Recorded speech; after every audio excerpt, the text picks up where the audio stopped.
Hello, and welcome to yet another Pure Chaos podcast. This is season 1, episode 3. If you've listened to my last two episodes, thank you very much for tuning in. I am trying to find kind of, I guess, my groove, my rhythm for this, and how I kind of want to do these. Now, I know for some of the apps, for some reason that I'm using, for editing and posting podcasts, some of them only allow 20 minutes. So the good thing about these podcasts is you're only gonna have to listen to my voice for like 20 minutes. So today's podcast will be brought to you by Sunbrew, 0% Corona, and the letter B for boy, I miss drinking some days. I really do. I think anyone that says, that's in recovery and hasn't drank and says, "Oh, I never miss it," they're probably lying to themselves for whatever reason. Because I know for myself, there is so many days that I really, maybe it's like a certain event, life event, work event, a trigger, and my first instinct is, "Fuck, I need a drink," right? I just want to get shit faced and forget about fucking everything. And then, a little piece of me remembers all the bullshit that comes with that, right? With all the stuff. Now, what I'm going to start doing is, getting into different stories from within my life of my drinking and just, I'm having a hard time too. Sorry. I'm also a little OCD and I'm ADD, so I'm all over the place. Goldfish. But yeah, I'm just having a hard time wondering where I should be looking. So I don't know. But all the shit that I've done and that drinking has caused me is fucking phenomenal in a bad way. I have spent thousands, tens of thousands, over the last 20 years, probably hundreds of thousands on drinking, but then all the other stuff that goes with drinking, especially if I'm, let's say, on vacation in Mexico at a resort, right? Because then it's weird how, you just, once you have a few drinks in you, you feel like invincible. Like nothing can fuck up your vibe. Nothing can fuck up your stride. You know what I mean? Like you could literally have, for instance, $1,500 in your bank account, mortgage, rent, whatever you want to call it. And if I touch that 1,500, I'm not paying rent. I'm going to be fucking in some deep shit, or if you have a mortgage or whatever the case may be. But you have some drinks and that all goes out the fucking window, right? Next thing you know, you're tipping fucking bartenders, hundreds of dollars and fucking throwing money to people like it's not good. And then all of a sudden that when you're sober, knowing I'm not going to touch this money, it's for rent, goes out the window and you spend it all. Right. And then you're left wondering, how the fuck do I come up with money for rent now or mortgage or, whatever the case may be. And that was something with me, is that when I drank, I didn't give a fuck about responsibilities, about money. I spent money like I was a fucking millionaire, which I am not, but I spent it like I was. And one thing is that, when you're drinking and you're in that headspace and you're in that world, you surround yourself with other people who kind of have the same issues, the same drinking problems. So you're not drinking alone. You're drinking with other people who, for one, would never judge you. Two, just want to have a good fucking time and keep the party rolling. And three, I don't know if there is a three, but one thing you'll find is you will always find people who are more than happy to, latch onto you and, enjoy the free drinks, enjoy the fucking whatever it is you're doing, right? And when you're drinking, you don't care. You may know in the back of your mind, like, you know what, these people are probably just using me. But at the same time, you don't fucking care because you have people to party with, you have people to hang with. And the biggest thing is that you're not getting judged for your choices, for your drinking. A lot of that for me, I learned a lot of that later. And, throughout the years and decades of my drinking, I've, have made friends, lost friends, really seen true color of people. One day, maybe I'll get into one of the most fucking shittiest experience that I ever had with a popular TikTok creator. We won't say any names, but yeah, we'll get into that maybe one day. But there are people that will happily latch on and, take your money and, pretend to be your friend and pretend to, understand, and there's no problem. But the second you get sober, or the second that you stop, giving them money, let's just call it buying a friendship, they're gone. They cut you out. And it hurts because you realize, holy fuck, this person was never my friend. And it's not just, popular creators. Well, one in particular, but it's just people in general. Now, I do have some friends from my life that I still have today, being sober, and they support me. They support my sobriety. And then I've had people who, as soon as I got sober, either I decide, what, I don't want to be in that world. I don't want to be in that environment anymore.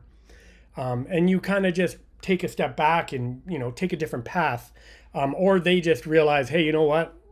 You're not drinking, I can't afford to drink the way I want if you're not paying. So they leave, which is for the best. So I've had some vacations in Mexico where I was the fucking life of the party. I was the fucking king of the fucking resort. But, coming back, and when you come back home and you're trying to, wean off the booze, and you're going through the shakes and the sweats and detoxing, and, once your head's a little more clear and you can actually think, you look at your accounts and you see, how many times you pulled out money from the ATM in the lobby, and you add up how much you spent in a 7-day period. It is fucking insane. I think one of my most expensive vacations was in Mexico, and I dropped, in a 7-day period over Christmas, I dropped $15,000 US. Just, handing out $100 US bills for tips. And, at one point they were calling me Santa Claus, and I loved it. Don't get me wrong. I fucking loved the attention. But I went back to that resort when I had not, spent that much money, and it's definitely different. I mean, everybody in Mexico is so amazing. They're so fucking nice, and I have a lot of people I consider family, and hermanas and hermanos, and brothers, sisters, and I still have a lot of these friends to this day. But unfortunately, there were a few that I had to just be like, yeah, sorry, man, I can't afford to fucking give $100 bills anymore. But all in all, I've had nothing but good experiences with Mexico. And the fact that I spent money like a fucking idiot, that was me. That was my problem. That was not something that someone said, give me money. I was happily, dishing it out, literally making it rain. And I guess for me, I like that, right? I like being the center of attention. I like being the most important fucking person in a room, where you can walk behind a bar and start pouring drinks for people. And, fucking if somebody else tries to go behind the bar, and like, get the fuck out. So I do like that. To this day, I still love that. But my first sober trip to Mexico was over Halloween that just passed. So October 2025, Halloween, I went to Mexico. And it was my first time being sober. At this point, I was about 8 months sober. And I was scared. I was scared as hell because, for one, I was like, what the fuck do I do with myself if I'm not sitting there drinking from sun up till sundown? And also, I went back to the one resort that was my party resort where I fucking got lit. And I went back there, and I went with my wife, and I was very scared on how I would be able to cope. And, I did a lot of research to see if they have any non-alcohol drinks, and didn't really find much, which for the resorts, come on guys, a lot of people don't drink. Let's get some more non-alcohol stuff out there. But what I did is I brought like 6 bottles of my favorite non-alcohol rum by a company called Undone. I think it's Undone. One sec here. I've got some ready for my next trip to Mexico. But Undone, yeah. So this stuff here, let's see if you can see that. It's a non-alcohol Jamaican dark cane rum.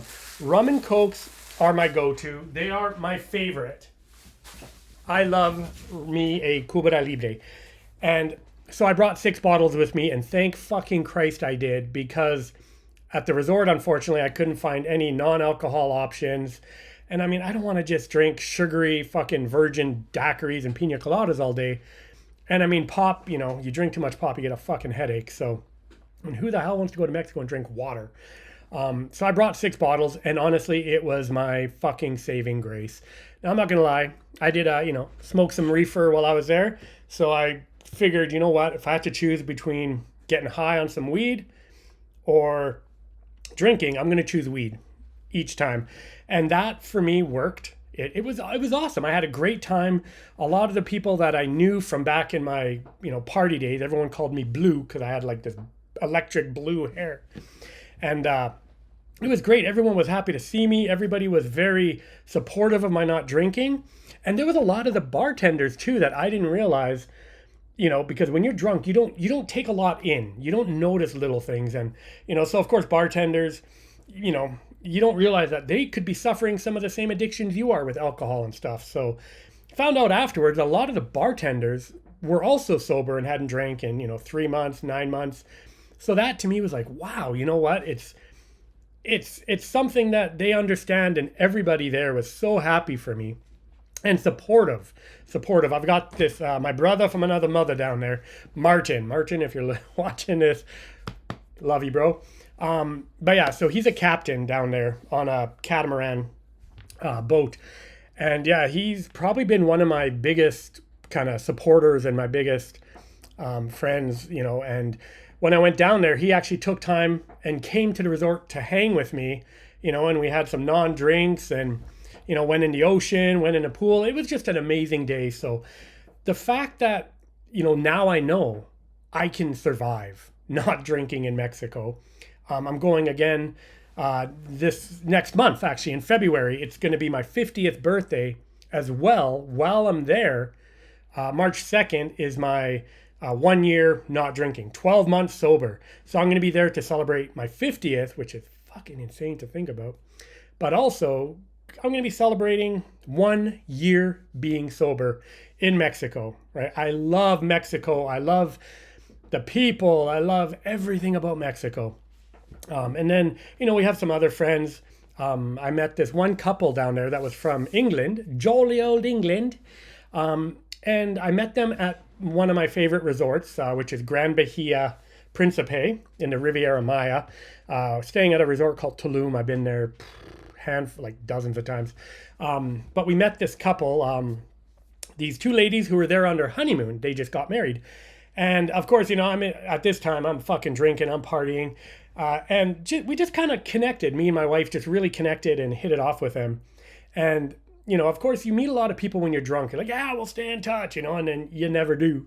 But with these 2, they were just different. And me and my wife kept in contact with them. And we became very close friends. The one lady is a detective in jolly old England, and her wife is a social worker. We're not going to use names or anything, but we stayed in contact, and then they've always wanted to come to Canada and see it. So we're like, you know what? Come down this summer, which would have been this past August 2025. And they came down from England and they stayed with us, and it was the most amazing experience and trip I've ever had, like hosting people sober. I was again worried, what are we going to do? But we just kept so busy and did so much crazy, wicked stuff, like Banff and all that other good stuff, that the days just passed. They just flew by. And next thing you know, 7, 8, 10 days goes by. I'm sober still. They're supportive. They're so happy about it. And so, eventually me and my wife are going to go visit them in England, probably following summer. But, if you are like me and you spent years and decades drinking, where everything you did, everywhere you went, drinking was a big part of that, just know that there is hope, that you can still do shit and be happy and have fun.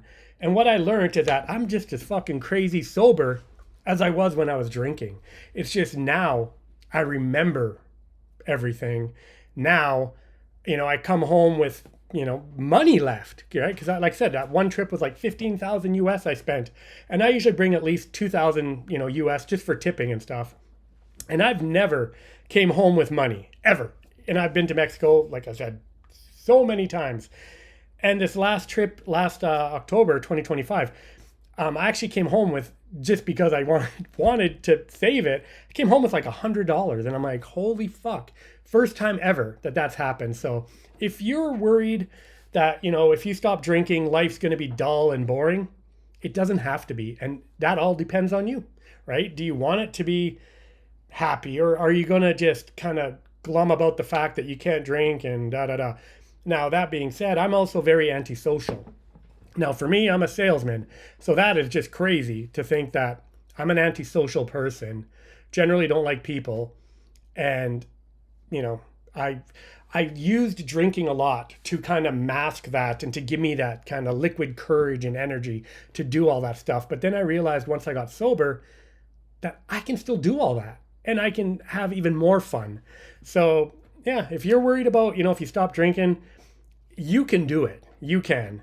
Now, I want to thank whoever's listening to this, for listening to this. And if you're struggling with stuff, you're not alone. You're not alone. Drinking, even nowadays, especially with millennials, a lot of people don't drink anymore at all. They're really seeing the health, not benefits, but the health implications of it, as well as just the money it costs, right? Like let's say you go to a club or a lounge or whatever, right? You're talking what, $8 drinks? You have 6, 7 of those. That's pretty much $100 plus tip. So typically you go out, you're spending a couple $100. And if you're like me and you like to take care of your friends and pay, that can easily turn into a $500, $1,000 night, right? And then if, you start drinking and the next thing you know, somebody offers, pulls out a bag of drugs. When you're drinking, isn't everything a great fucking idea? So it saves a lot of money, but mostly it just really saves your health. So yeah, that's, I don't even know where I was going with that, but I guess thank you for listening to me ramble. And if you guys are enjoying this podcast, feel free to comment, give it a like, make sure you follow. I think my main platforms are going to be Spotify and my YouTube, which is obviously Pure Chaos. Chaos spelled K-A-O-S. If you're wondering why you're spelling it wrong, well, back in the day, I was a DJ, and my DJ name was DJ Chaos, K-A-O-S. And then I dropped the DJ part and just went by Chris Chaos, which was, K-R-I-S, K-A-O-S. So I just really like that because when you drink, just that whole life, it's literally pure chaos. And it just doesn't seem to stop. So if you're struggling with addiction, alcohol, drugs, whatever the case may be, you're not alone, right? Maybe you're not ready to give it up. That's totally fine, right? Because I had so many people try to get me to stop over the years. My family, my mom, my dad, I just wasn't ready. And no matter what anybody would say to me, it wasn't going to make a lick of difference because in my mind, I wasn't ready. I finally got to a place, and we'll get into this on another podcast, of some things that happened that really made me, I don't want to call it rock bottom. I've had a couple rock bottom moments throughout my life. Again, we'll get into that on other podcasts. But I finally took a good hard look and thought, what the fuck am I doing? And also getting up there in age, right? Like I'm pushing 50 now. My liver isn't going to be as forgiving. My family doctor was amazed at my liver. We did all these tests after I stopped drinking, like 3 months later. All my tests were amazing. And I figured take that as a blessing and don't squander that away. Don't squander health because you can't get that back. Once your health is gone, I've seen it with my dad where, unfortunately he's no longer with us, but he didn't even drink and his health deteriorated so quickly. And I really don't want to see that happen. And, so anyways, thank you guys for, tuning into this podcast. Pure chaos, right? And of course, there'll always be chaos in the world, but we can always choose a different path, right? Because chaos is going to always be there. But what we can do is just try not to befriend it and take it on the arm and walk, down the fucking road, bottle in hand, singing "Jolly Are We." But thank you, everyone. I really appreciate it. These will get better with time. If you have any suggestions for, ideas, hey, I'm all ears. All right. Thanks, guys. Thank you for tuning into Pure Chaos. Like and subscribe. And thanks again, guys. Appreciate you being here.